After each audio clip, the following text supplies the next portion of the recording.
سلطان نے اتنا کہنے کے بعد عربی زبان کا ایک شعر پڑھا جس کا مفہوم تھا کہ اے قسطنطنیہ کی اونچی فصیلو، تم دیوانوں کا راستہ نہیں روک سکتی، ہم تو دیوانے ہیں، اپنے محبوب کے عشق میں دیوانے۔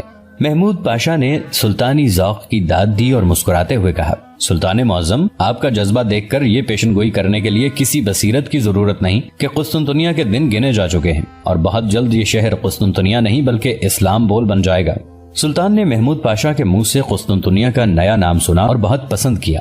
سلطان نے کہا کہ وہ رومیلی حصار اور اناضول حصار کی جانب چند جہازوں اور کشتیوں کا ایک دستہ بھیجے گا۔ چنانچہ سلطان نے بوڑھے کپتان عباس کو 4 جہازوں کے مختصر دستے کا سالار مقرر کیا اور اسے آبنائے باسفورس میں داخل ہو کر آبنائے کا راستہ بحر مارمورا کے ساتھ کاٹ دینے کی ہدایت کی۔ 4 جہازوں کے ساتھ 10 کشتیاں باندھی گئیں۔ سلطان نے سالار عباس کو ہدایت کی کہ وہ اس کے سامنے اس مبارک جہاد پر ایک ہراول دستے کی حیثیت سے روانہ ہو۔ چنانچہ عباس کی روانگی کا وقت اگلے روز کے لیے طے کیا گیا اور سلطان اپنی قیام گاہ میں جو ساحل پر ہی بنائی گئی تھی لوٹ آیا۔ آج کی رات سلطانی بیڑے کے ملاحوں اور سپاہیوں کے لیے ایک بارونق رات تھی۔ سلطان نے ہراول دستے کی روانگی کا جشن منانے کی ہدایت کی۔ ترک سپاہیوں نے نئے لباس بدلے، مشعلیں جلائیں، چراغاں کیا، جگہ جگہ الاؤ روشن کیے۔ بعض سپاہیوں نے طبل جنگ اور نقارے کی چوٹ پر کرتب دکھائے۔ شمشیر زنی، اکھاڑے کی کشتی اور تاریکی کی تیر اندازی کے مقابلے ہوئے۔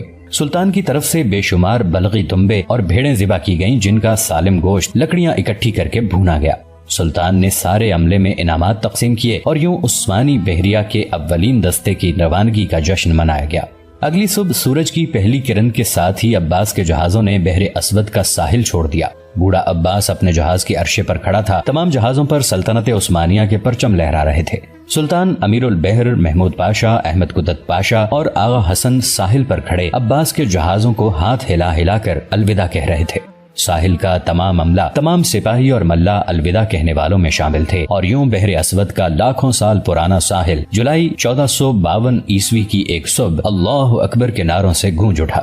بوڑھے کی رگوں میں ایک مرتبہ پھر جوان خون دوڑنے لگا۔ اس کے تن بدن میں جوش و خروش بڑھ گیا اور اس نے صرف 14 دن میں بحر اسود عبور کر کے اپنے جہازوں کو ابنائے باسفورس کے دہانے پر ڈال دیا۔ مصلح الدین آغا رومیلی حصار کے ایک برج پر کھڑا ابنائے باسفورس میں داخل ہونے والے چھوٹے چھوٹے جہازوں کو دیکھ رہا تھا۔ اسے دور سے یہ جہاز چھوٹے چھوٹے نقطوں کی مانند دکھائی دے رہے تھے۔ یہ جہاز بحر اسود کی جانب سے ابنائے میں داخل ہوئے تھے، لہٰذا مصلح الدین کو خدشہ تھا کہ ان جہازوں میں قسطنطنیہ کے لیے شمالی یورپ کی کمک آ رہی ہوگی۔ مصلح الدین آغا کے اعصاب تن گئے کیونکہ ان جہازوں کو رومیلی حصار کے پاس ہی سے گزرنا تھا۔ مصلح الدین آغا نے فی الفور اپنے تمام سپاہیوں کو اکٹھا کر کے مستعد رہنے کی ہدایات دیں اور قلعے کے دروازے بند کرا دیے۔ اس وقت آغا برج پر کھڑا انہی جہازوں کو دیکھ رہا تھا اور پھر اس وقت مصلح الدین آغا کے نعرہ تکبیر نے قلعے کے در و دیوار کو ہلا دیا جب اس کی نظر عثمانی پرچموں پر پڑی۔ اس نے قلعے کے دروازے کھول دینے کا حکم دیا اور اپنے سپاہیوں سے کہا کہ وہ آگے بڑھ کر عثمانی بحریہ کے ہراول دستے کا استقبال کریں۔ عباس کے جہاز رومیلی حصار کے سامنے آ کر لنگر انداز ہو گئے۔ مصلح الدین آغا نے بوڑھے کپتان عباس کا والہانہ استقبال کیا۔ عباس نے آغا کو بتایا کہ سلطان نے ابنائے باسفورس کی ناکہ بندی کا حکم دے دیا ہے۔ آج سے باسفورس کی گزرگاہ تمام عیسائی جہازوں اور کشتیوں کے لیے بند ہو چکی ہے۔ یہ گویا ہماری طرف سے جنگ کا آغاز ہے۔ ہمارے پاس 4 بڑے جہازوں اور 40 کشتیوں پر مشتمل ایک مختصر بیڑا ہے اور اب ہم ابنائے باسفورس کے تنہا محافظ اور نگران ہیں۔ عثمانی بیڑے کے ہراول دستے نے ابنائے باسفورس کے سب سے بڑے حصے پر جو بحر اسود کا دہانہ تھا اپنی حکمرانی قائم کر دی۔ شروع میں بعض عیسائی جہاز اس طرف آ نکلے لیکن عباس کے بہادر سپاہیوں نے انہیں ابنائے میں داخل نہ ہونے دیا اور آتش و آہن برسا کر واپس جانے پر مجبور کر دیا۔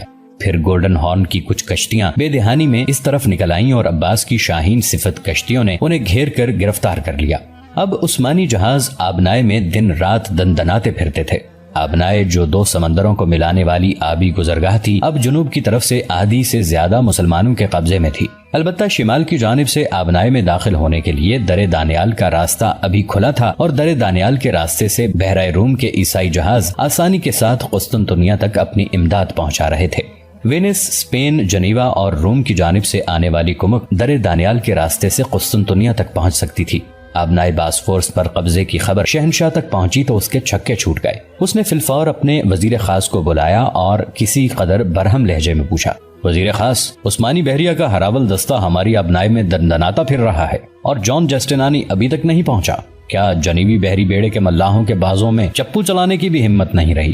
یہ لوگ ابنائے باسفورس کی حفاظت کے لیے آنے والے تھے، لیکن ابنائے کا ایک حصہ تو اب مسلمانوں کے قبضے میں جا چکا ہے۔ اگر گولڈن ہارن اور قسطنطنیہ کے ساحل پر ہمارے اپنے جہاز متعین نہ ہوتے تو اب تک عثمانی بحریہ کا ہراول ہماری فصیلوں کو چھو چکا ہوتا۔ وزیر خاص، ہم بہت پریشان ہیں، ہمیں بتاؤ یہ کیا ہو رہا ہے؟ شہنشاہ کا لہجہ دیکھ کر وزیر خاص سہم گیا اور کمر تک جھک کر ادب سے بولا، ہمارے قاصد یہ خبر لائے ہیں کہ جان جسٹینانی کے بحری جہاز 1-2 دن میں در دانیال کی جانب سے آبنائے میں داخل ہو جائیں گے۔ شہنشاہ معظم، آپ فکر مند نہ ہوں، جان جسٹینانی کی بحری طاقت ہمارے ساتھ ملتے ہی ہم عثمانی جہازوں کو آبنائے کے علاقے سے نکال باہر کریں گے۔ لیکن شہنشاہ کی تسلی نہ ہوئی۔ شہنشاہ نے سپہ سالار نوٹاراس کو پیغام بھیجا کہ وہ شہر کے تمام دروازوں اور فصیلوں کی ذمہ داری اب براہ راست اپنے ہاتھ میں لے لے۔ جوں جوں دن گزرتے جا رہے تھے، قسطنطین کا خوف بڑھتا جا رہا تھا۔ اسے ایک دم اپنا خواب یاد آیا اور اسے سسٹر میری کی بتائی ہوئی تعبیر بھی یاد آئی۔ وہ کانفرنس کے روز سرخ آنکھوں والے ڈیو شاگال کو پہچان چکا تھا، لیکن شاگال نے تو بھری مجلس میں ہی ایسا کام دکھا دیا تھا کہ شہنشاہ اب اسے کچھ نہیں کہہ سکتا تھا۔ یہ گویا ایک طرح سے شاگال نے شہنشاہ کو اپنے دامن میں پناہ دی تھی۔ بالفاظ دیگر شہنشاہ کا خواب پورا ہوا تھا۔ سسٹر میری نے کہا تھا کہ وہ سرخ آنکھوں والے دیو کو دیکھتے ہی قتل کر دے، لیکن شہنشاہ ایسا نہ کر سکا۔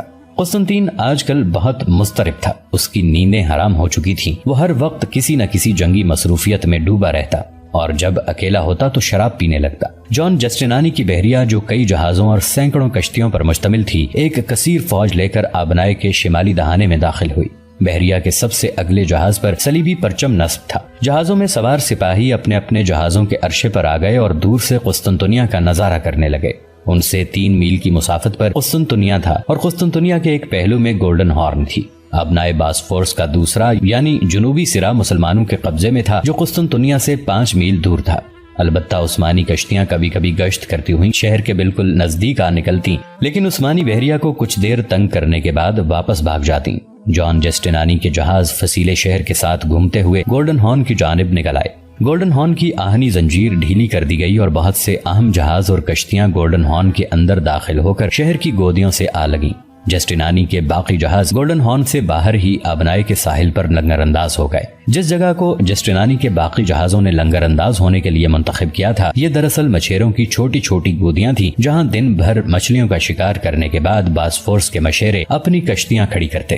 مچھیروں کے بچے ساحل پر ہی کھیل رہے تھے۔ جنگی جہازوں کو دیکھ کر سہم گئے اور بستی کی جانب بھاگ کھڑے ہوئے۔ نارمن، جو عیسائی بحریہ کے اس حصے کا کپتان تھا، اپنے جہاز کے عرشے سے مچھیروں کی ایک چھوٹی سی بستی کو بغور دیکھ رہا تھا۔ نارمن جنیوا کا ایک ماہر بحری سپہ سالار تھا۔ یہ در حقیقت ایک بحری قزاق تھا جسے جسٹینانی نے بھاری رشوت دے کر اپنے لشکر میں شامل کیا۔ اس کی زندگی کے 40 سال سمندر کے پانیوں میں گزرے تھے اور اس کے چہرے پر موجود زخموں کے نشان اس بات کے گواہ تھے کہ نارمن کئی جنگیں لڑ چکا ہے۔ یہ جب بحری قزاق تھا تو اس کی سفاکی دور دور تک مشہور تھی۔ نارمن جس قدر اپنی بہادری اور شمشیر بازی میں مشہور تھا، اس سے کہیں زیادہ اپنی وحشت اور درندگی کے حوالے سے جانا جاتا تھا۔ نارمن کی سب سے بری عادت یہ تھی کہ وہ بہت زیادہ شراب پیتا اور آئے روز نئے سے نئی لڑکی اپنی بستر پر طلب کرتا۔ نارمن نے مچھیروں کی بستی کو دیکھا تو جہازوں کو لنگر انداز کر کے ساحل پر خیمے لگانے کا حکم جاری کر دیا۔ یہاں سے 4 میل کے فاصلے پر مسلمانوں کا علاقہ تھا اور مسلمانوں کی کشتیاں دن میں کئی مرتبہ اس طرف آ کر مچھیروں کی بستی تک چکر لگا جاتی تھی۔ آج جب نارمن کے جہاز یہاں لنگر انداز ہوئے تو کشت پر موجود مسلمانوں کی 2 کشتیاں تیزی سے اپنے سالار کو اطلاع دینے کے لیے الٹے قدموں بھاگی۔ یہ اگست کا مہینہ تھا۔ رومیلی حصار کے برجوں پر اوربان کی بنائی ہوئی توپیں چڑھائی جا چکی تھی۔ کپتان عباس رومیلی حصار میں ہی موجود تھا۔ اسے جب خبر ملی کہ جنیوا کے جہاز نزدیک پہنچ چکے ہیں تو اس نے ان جہازوں کو مزید آگے آنے سے روکنے کے لیے اپنی بحریہ کو پیش قدمی کا حکم دے دیا۔ ادھر قلعے پر موجود توپوں کے رخ بھی شمال کی جانب کر دیے گئے تھے۔ اب کپتان عباس کی شریانوں میں ولولہ اور جوش و جذبہ خون بن کر دوڑنے لگا تھا۔ عباس نے اپنی گشت والی کشتیوں کو حکم دیا کہ وہ عیسائی جہازوں کی ایک ایک حرکت پر نظر رکھیں۔ جسٹینانی کا استقبال کرنے کے لیے شہنشاہ خود گولڈن ہارن کی بندرگاہ تک آ گیا تھا۔ جسٹینانی کی کمک دیکھ کر ساحل پر موجود یونانی سپاہیوں کے حوصلے بڑھے اور انہوں نے خوشی کے نعرے لگانے شروع کر دیے، لیکن شہنشاہ کچھ زیادہ خوش نہیں تھا۔ جسٹینانی آ تو گیا تھا، لیکن جنگی کمک شہنشاہ کی توقع سے بہت کم تھی۔ پھر بھی شہنشاہ نے پرتپاک انداز میں جنیبی فوج کا استقبال کیا اور ان کے اعزاز میں شاہی محل کے اندر رات کا جشن منعقد کیا۔ شاہی محل میں رات گئے تک شراب کے جام لڑکائے گئے اور شباب و کباب کا اہتمام کیا گیا۔ جسٹینانی کی کم فوج دیکھ کر قسطنطین اس قدر مضطرب ہوا کہ اگلے روز ان تمام ممالک کی طرف دوہرے قاصد دوڑا دیے جہاں جہاں اس کے سفیر امداد کی درخواست لے کر پہلے سے گئے ہوئے تھے۔ ان میں اسپین کے شمالی صوبے اراگون اور قسطلہ کے علاوہ مغربی یورپ کے دیگر کئی ایک ممالک تھے۔ جب سے عثمانی بحریہ نے بحر اسود کا راستہ بند کیا تھا، شہنشاہ کا تمام تر رابطہ شمالی یورپ کے ساتھ کٹ چکا تھا۔ شمالی یورپ میں بلغاریہ، یوکرائن، چیکوسلواکیہ اور جرمنی کے بعض علاقے شامل تھے۔ شہنشاہ کو رہ رہ کر یہی خیال ستاتا تھا کہ قسطنطنیہ اس کے ہاتھوں سے نکل ہی نہ جائے۔ وہ اپنے آپ کو قسطنطنیہ کا سب سے بد نصیب شہنشاہ تصور کرتا تھا۔ اسے ڈر تھا کہ 1100 سال سے قائم اس کے آباء و اجداد کی اس عظیم سلطنت کے خاتمے کا وقت آ پہنچا ہے۔ وہ قسطنطنیہ کو کسی صورت کھونا نہیں چاہتا تھا۔ وہ آخر دم تک قسطنطنیہ کو بچانا چاہتا تھا۔ اسے اپنے آباء و اجداد کی تاریخ معلوم تھی جنہوں نے گزشتہ 700 سال میں ایک بار بھی مسلمانوں کو قسطنطنیہ کے نزدیک نہ پھٹکنے دیا تھا۔ شہنشاہ جشن کے ہنگامے میں بہت تھوڑی دیر کے لیے مشغول رہا۔ آج کل اس کا دل کسی بھی چیز میں نہیں لگتا تھا۔ قسطنطین کو صرف ایک ہی فکر تھی اور وہ یہ تھی کہ وہ کسی طرح اپنے آبائی پایہ تخت قسطنطنیہ کو سلطان محمد خان کے حملے سے بچا لے۔ وہ عثمانیوں کو اچھی طرح جانتا تھا۔ ابھی چند سال پہلے جب وہ موریہ کے تخت پر متمکن تھا تو اسے سلطان محمد خان کے والد سلطان مراد خان نے عثمانی شمشیروں کا ذائقہ چکھا کر اپنے خوفناک طریقہ جنگ سے مروب کر دیا تھا۔ قسطنطین جب موریہ کا حکمران تھا تو اس نے اپنے مقبوضات کے تحفظ کے لیے خاکنائے کورنتھ کی قلعہ بندی کی اور ادھر سے اطمینان کر لینے کے بعد تھیبس کے شہر پر جو اس کی سرحد سے قریب سلطنت عثمانیہ کا مقبوضہ تھا دفعتاً حملہ کر کے قبضہ کر لیا۔ قسطنطین کو یاد تھا کہ واقعے کی اطلاع پا کے مراد فوراً موریہ کی جانب روانہ ہوا تھا۔ راستے میں کورنتھ کا مضبوط قلعہ اس کے سامنے حائل ہوا اور پھر اس وقت قسطنطین کی حیرت کی انتہا نہ رہی جب عثمانی توپوں کی گولہ باری کے سامنے کورنتھ کا مضبوط قلعہ خس و خاشاک کا ڈھیر بن گیا۔ عثمانی فوج میں توپوں کے استعمال کا یہ پہلا موقع تھا۔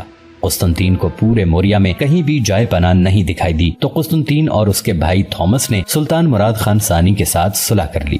انہوں نے خراج دینا منظور کیا اور موریہ بھی دولت عثمانیہ کی باجگزار ریاستوں میں شامل ہو گیا۔ قسطنطین کو یہ سب کچھ کیسے بھول سکتا تھا؟ یہ تو اس کی اپنی کہانی تھی۔ اس کی نظروں سے تو اپنے آباء و اجداد کی کہانی بھی پوشیدہ نہیں تھی۔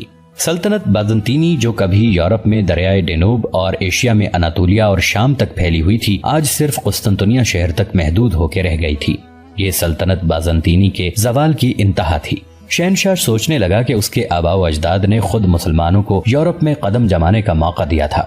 شہنشاہ کو معلوم تھا کہ 1338 عیسوی میں جب شہنشاہ اینڈرونکس سوئم کے انتقال پر اس کا بیٹا جان پیلیولوگس کم عمر بچہ رہ گیا تھا تو ملکہ اینا گرینڈ چانسلر کینٹاکوزین کو نہتے شہزادے جان پیلیولوگس کا نگران اور مدار المہام مقرر کیا گیا۔ شہزادے کا نگران کینٹاکوزین جلد ہی اس لالچ میں آ گیا کہ قسطنطنیہ کے تخت کو خود ہتھیا لے اور شہزادے کو راستے سے ہٹا دے۔ کینٹاکوزین کی یہی بددیانتی یورپ میں مسلمانوں کی آمد کا باعث ہوئی، کیونکہ کینٹاکوزین نے مدار المہام مقرر ہونے کے صرف چند سال بعد یعنی 1343 عیسوی میں اپنے شہنشاہ ہونے کا اعلان کر دیا۔ اس وقت کینٹاکوزین نیکوٹیکا میں تھا۔ ملکہ کو یہ بات سخت ناگوار گزری اور اس نے اس کی مخالفت کی۔ نتیجہ یہ ہوا کہ دونوں میں لڑائی چھڑ گئی اور دونوں نے عثمانی فرمانروا اور عثمان کے بیٹے اور خان سے مدد کی درخواست کی۔ اس سے پہلے بھی ترک امیروں نے تخت قسطنطنیہ کے مختلف دعوے داروں میں سے کسی نہ کسی فریق کا ساتھ دیا تھا۔ کینٹاکوزین نے اور خان سے 6000 سپاہی مانگے اور اس حمایت کے عوض اپنی لڑکی تھیوڈورا کو اس کی شریک زندگی بنانے کے لیے پیش کیا۔ اور خان نے یہ شرط منظور کر لی اور 1345 عیسوی میں 6000 سپاہی کینٹاکوزین کی مدد کے لیے یورپ بھیجے۔ کینٹاکوزین نے ان سپاہیوں کی مدد سے قسطنطنیہ کا محاصرہ کر لیا جو ملکہ کے قبضے میں تھا۔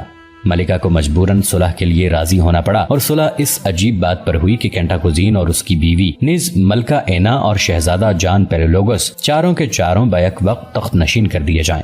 چنانچہ چاروں کی رسم تاجپوشی ادا کی گئی۔ اس اتحاد کو اور زیادہ مضبوط کرنے کے لیے کینٹاکوزین نے اپنی چھوٹی لڑکی کی شادی نوجوان شہنشاہ جان پیلیولوگس سے کر دی۔ اور خان کا نکاح بھی شہزادی تھیوڈورا سے ہو گیا۔ اور خان نے تھیوڈورا کو اس کے آبائی مذہب مسیحیت پر قائم رہنے کی اجازت دے دی، لیکن اتحاد زیادہ دیر تک قائم نہ رہ سکا اور کینٹاکوزین ایک مرتبہ پھر تاج و تخت کی ہوس میں دیوانہ ہو کر عثمانی فوج کی مدد مانگنے پر مجبور ہو گیا۔ 1353 عیسوی میں اس نے حکومت کے تمام اختیارات اپنے ہاتھ میں لینے چاہے۔ اس وقت تک شہزادہ جان پیلیولوگس جوان ہو چکا تھا۔ شہزادے نے کینٹاکوزین کی مخالفت کی اور خانہ جنگی شروع ہو گئی۔ کینٹاکوزین کو عثمانی امیر اور خان نے اس مرتبہ 20,000 سپاہیوں سے مدد دی، جن کا سپہ سالار اور خان کا لڑکا سلیمان پاشا تھا۔ اس مرتبہ مدد کے بدلے میں کینٹاکوزین نے اور خان کو اپنے یورپین ساحل کا ایک قلعہ معاوضے کے طور پر پیش کیا۔ یہی وہ دن تھا جسے یورپ میں مسلمانوں کے پہلے قبضے کا دن کہا جا سکتا ہے۔ کینٹاکوزین نے عثمانی سپاہیوں کی مدد سے جان پیلولوگس کو شکست دے کر قسطنطنیہ کے تخت پر قبضہ کر لیا۔ سلیمان پاشا نے حسب معاہدہ یورپی ساحل کے قلعے زمپ پر قبضہ کر کے اس میں عثمانی دستے متعین کر دیے۔ اس سے چند دن بعد تھریس کے علاقے میں زلزلہ آیا اور بہت سے شہروں کی فصیلیں منہدم ہو گئی۔ انہی میں گیلیپولی بھی تھا، جو در دانیال کے مغربی ساحل پر سب سے زیادہ اہم قلعہ تھا۔ یہ قلعہ زمپ کے قلعے سے تھوڑے فاصلے پر واقع تھا۔ سلیمان پاشا نے اسے تائید غیبی خیال کیا اور گیلیپولی پر فوراً قبضہ کر لیا۔ قلعے کے یونانی دستوں نے یہ سمجھا کہ خدا کی مرضی یوں ہی تھی، چنانچہ انہوں نے کوئی مزاحمت نہ کی۔ گیلیپولی کی فتح سے ترکوں کی تاریخ کا ایک نیا دور شروع ہوا۔ ان واقعات سے کینٹاکوزین کے خلاف قسطنطنیہ میں سخت برہمی پھیلی، جس نے بغاوت اور انقلاب کی شکل اختیار کر لی۔ ہر شخص کینٹاکوزین پر غداری وطن کا الزام عائد کرتا تھا اور اسی کو ترکوں کے یورپ میں لانے کا ذمہ دار قرار دیتا تھا۔ آخر کینٹاکوزین کو رائے عامہ سے مجبور ہو کر تاج و تخت سے دستبردار ہونا پڑا اور اس نے اپنی زندگی کے بقیہ 30 سال ایک خانقاہ میں گزار دیے۔ اس مدت میں کینٹاکوزین نے اپنے عہد کی ایک تاریخ لکھ ڈالی۔ یہی وہ کتاب تھی جسے قسطنطین اچھی طرح پڑھ چکا تھا۔ جان پیلولوگس تخت پر بیٹھا تو اسے مسلمانوں کے ساتھ صلح کرنی پڑی اور مجبور ہو کر اور خان کا قبضہ یورپی قلعوں پر تسلیم کرنا پڑا۔ یوں گویا سلطنت بازنطینی دولت عثمانیہ کی باجگزار بن گئی۔ کچھ دنوں تک تو شہنشاہ قسطنطنیہ خاموشی کے ساتھ خراج ادا کرتا رہا، لیکن پھر اسے اپنی محکومی ناقابل برداشت محسوس ہونے لگی۔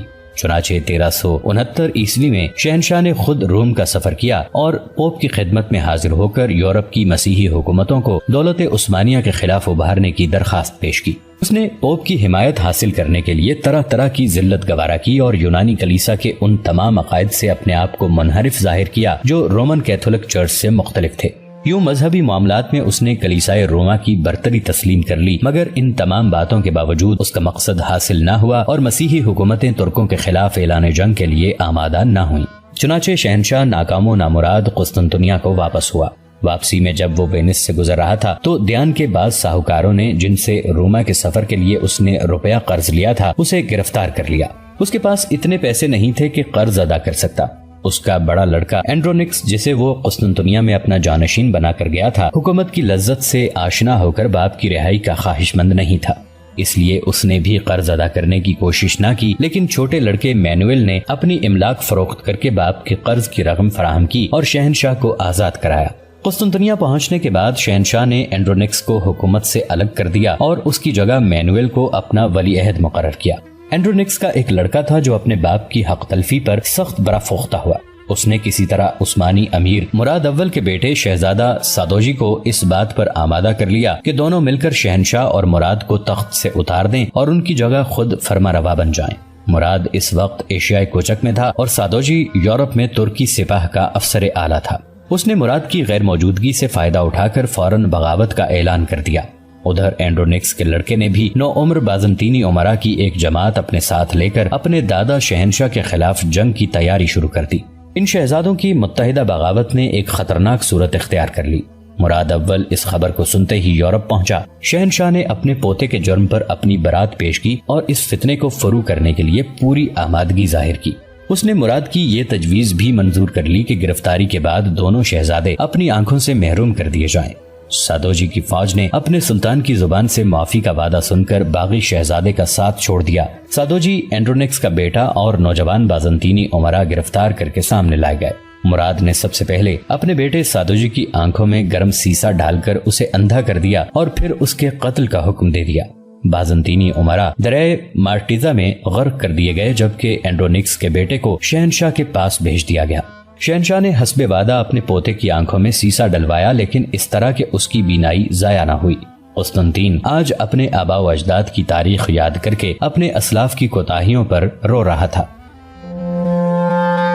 ہمارے اس چینل کو سبسکرائب کر کے نیچے موجود بیل آئیکن کو بھی ضرور کلک کیجیے گا۔ اگلی ملاقات تک کے لیے ہمارا اور آپ کا اللہ نگہبان۔